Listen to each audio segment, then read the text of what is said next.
Broadcasting the information the mainstream media won't touch. This is The Richie Allen Show in association with DavidIke.com. Now, speaking of Trump, you will know by now, well, you should know by now. Well, you probably heard it in the news anyway. He's going after another immigration executive order. I might tell you more about that in a couple of minutes. Great report, by the way, on DavidIke.com today about the billionaire Robert Mercer and his relationship with Donald Trump and his part in getting Trump elected and choosing key members of Trump's team. Now, not a lot of people, including myself, knew very much about Mercer. I spoke briefly about Mercer yesterday, and reports in the Sunday newspapers that Mercer was behind the collection of data and possibly stepping over the mark with respects to data collection, with respects to the referendum to leave the European Union and the US election. But I didn't know too much about Mercer other than, he was a billionaire. I knew he had something to do with Breitbart. But look, we'll come to that in the second hour with Robert David Steele. Now, big news here today, the story, or one of the stories getting most coverage today here in the UK.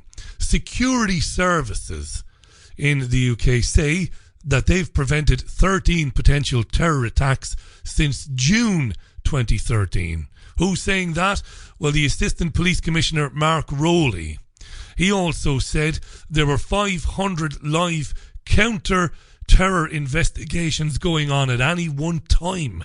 500 live counter-terror investigations at any one time. This guy Rowley is the UK's most senior counter-terrorism police officer. He gave these figures today as he launched an appeal called Action Counters Terrorism, and it means that they want the public to report any suspicions. He said that information from the public has helped police in a third of the most high-risk investigations.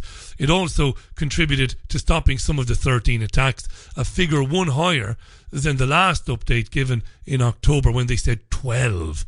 So a major terrorist attack has been foiled in the last 3 or 4 months, but we don't know. Now, the BBC today said, to their credit, because they are dreadful, like every other massive news network in this country, they're dreadful, but they did say to their credit today that the police haven't given any details of the 13 incidents since 2013, but a number of them have already been through the courts. That'd be the secret courts. Lovely, isn't it? Pure Orwell right there. People charged and tried in secret, not allowed to see the evidence against them. Just stop and think about that. No media scrutiny, as if there would be any, but it should be there anyway. No public scrutiny. Secret courts. We've stopped 13 major terrorist events. We don't have to give you any information.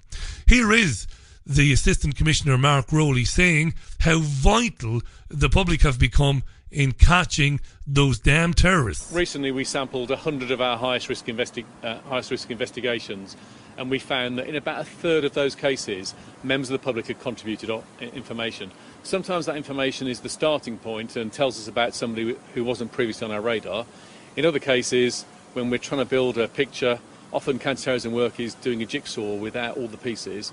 The member of public information helps complete that picture for us. So it's absolutely vital. But when we speak to the public, and we've done some research recently, they tell us they want to help us more, but they're a bit cautious and they're not entirely sure how to do that. Hence, we're putting out much more public information on our website, which is gov.uk/act, and also these podcasts and radio adverts to give the public more confidence about what to call us about. So how does it work then? How would it work? How would the public get involved? So I can give some sort of broad examples, but I think the key message here is we want the public to have confidence, to trust their instinct. We won't overreact, but it's only when we look at that piece of information alongside everything else we know that we can really get a full picture. So what might it be? Well, it might be a sort of a neighbour or somebody in your family or somebody you know in the community whose behaviour changes. They show signs of radicalisation, maybe they're spending a lot of time online, maybe they're looking at the dark web. So it might be about an individual, or it may be where you work or where you frequent. It might be your business, your shopping centre, whatever it might be, where you see someone behaving in a way which you know looks out of the ordinary. It doesn't make sense. So rather than saying, well, it might be something odd, but I'm not sure, actually we want you to call us and let us assess it, let us look at it alongside everything else we know. Right. So start watching everybody, become a world-class voyeur, tell us everything, right? Nothing is too insignificant, remember? This is madness, isn't it? I mean, I know it's a cliche to say it's madness, but it is madness, isn't it? I mean, and he was interviewed today by Sky News, by BBC 24 and ITN, and I swear on all that's sacred, not a single presenter had the courage to say to him, really? Do you really want us running around, spying on people, ringing you up because we don't like the look of somebody? Really? Now, John Nichol, you might have come across John Nichol before. He's a former RAF pilot. Now, he was on Sky News this morning as part of the newspaper review team. Nichol gave an example of what happens when you encourage this nonsense. But you asked the question, Sarah Jane, what can we do? I not so long ago now, as I was in Manchester, came out in Piccadilly Station, and there was a person who looked foreign, and by which, I'm going to be brutally honest, had dark skin, who was filming Manchester Station. Just standing on his own filming. Now, was I racist to then go to a policeman standing by and said, there's a guy over there standing, he looks really curious, just taking a video of the station. And they went over, they asked him what he was doing, and I don't actually know what happened. But that's where we're at now. And so, and in many ways, that's what the terrorists want. Our suspicions are aroused, but you either have to do something, or we just say, do you know what? This is a part of our lives, we're just going to have to almost accept it. We're just going to have to accept it. It came to sod all, basically. The guy was just video documenting his holiday, outside the train station. But John, so screwed up and terrified was John because of the agenda to screw us up and terrorise us with genuine trauma events, because terrorism does happen. It's genuine. There are terrorist events from time to time. False flag events. The constant terror chart updates from the government were at a level of severe, will be severe for years, it's never going to end, and severe means that we believe a terror attack is imminent. Because of that, people are scared witless. Now, I said this on our show before, it might be, you might have heard me say this, you might not, I think I said it one time. We were living in Manchester on the 7th of July 2005, when the alleged terror attacks took place in London. And a week or so later, myself, the future Mrs. Allen, lovely kid called Nick Gillespie, Nick's brother Chris, Chris's girlfriend. I like to give details when I tell my stories. We were on a bus late one night, and we picked up a bus in Rusholme, the Curry Mile, the famous Curry Mile. We weren't going very far, we were only going about a mile down the road. We'd had a couple of beers, we were a bit pissed. And a bunch of Asian lads got on, young lads. And I mentioned this before, we were very nervous. Very, very nervous. Because the hysteria around the 7th of July, all the talk of it, not too long after obviously what happened on September the 11th, we were terrified. It turned out the lads had finished a shift in one of the restaurants. They were minding their business and they were going home to bed. But that's what it does. The fear porn, the fear mongering. So what they want you to do basically is, anybody that sounds a bit different.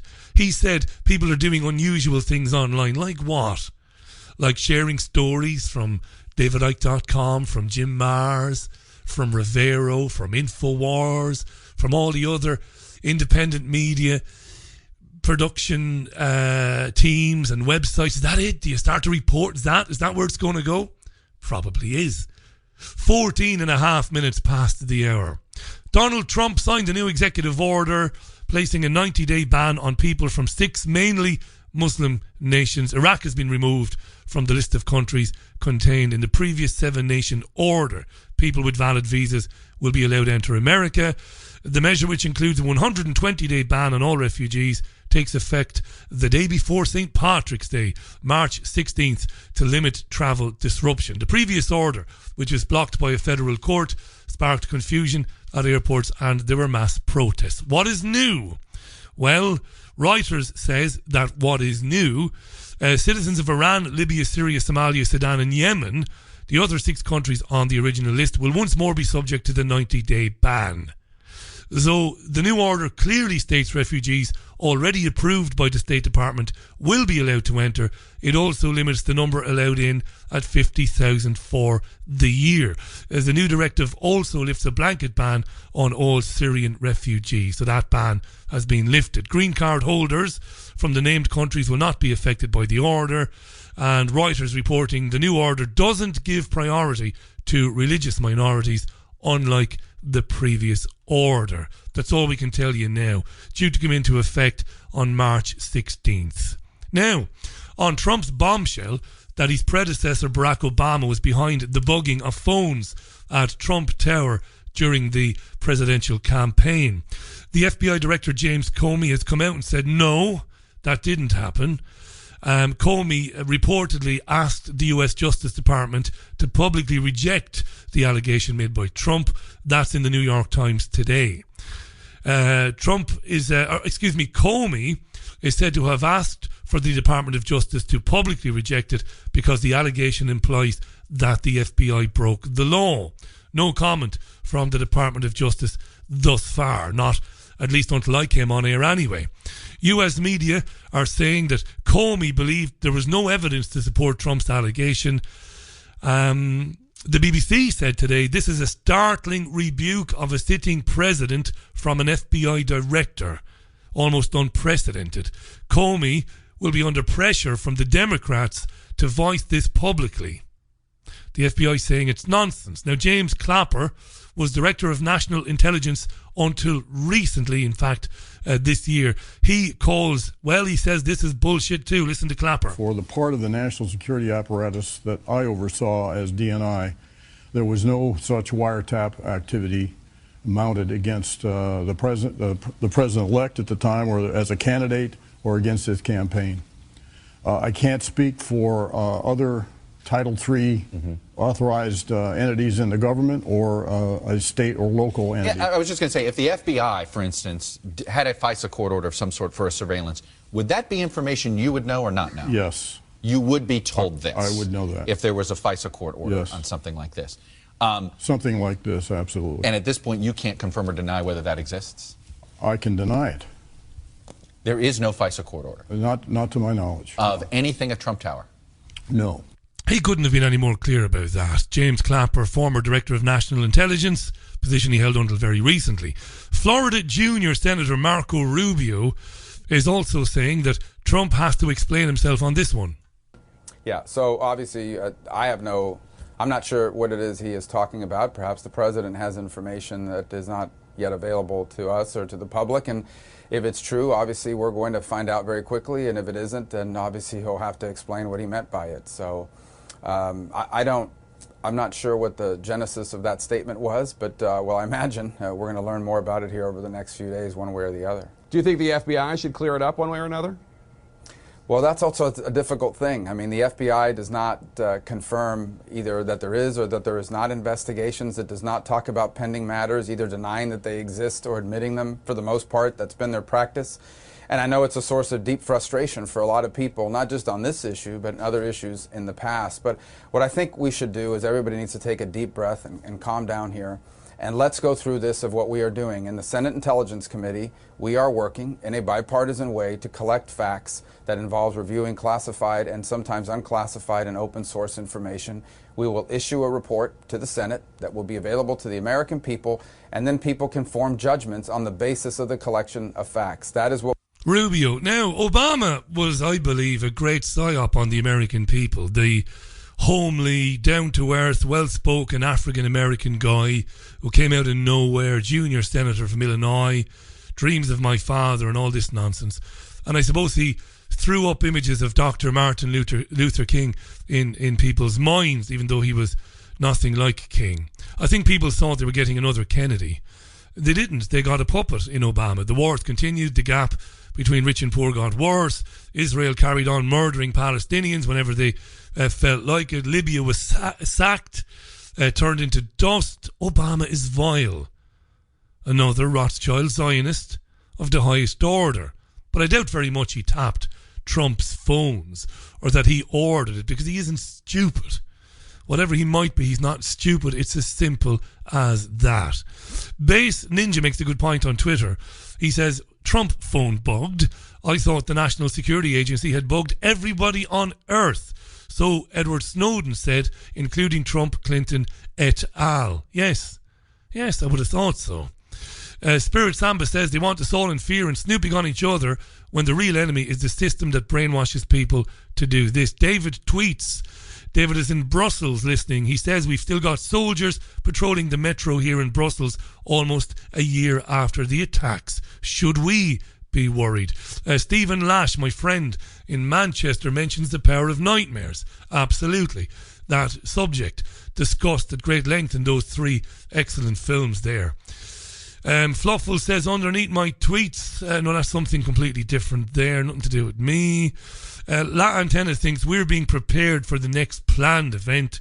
A lot of people agreeing with that, saying they think that if they keep telling us a terror attack is imminent, they might feel that they need to bring about a terror attack. Alex tweets, oh dear, I better ring up and report myself. I might be showing signs of radicalisation because I've been on the dark web. Gail says, let's police ourselves, save them pounds, save them money. We don't need evidence, says Gail. This is your Richie Allen Show, broadcasting live on davidicke.com, Fab Radio 2, TuneIn Radio and AlternateCurrentRadio.com.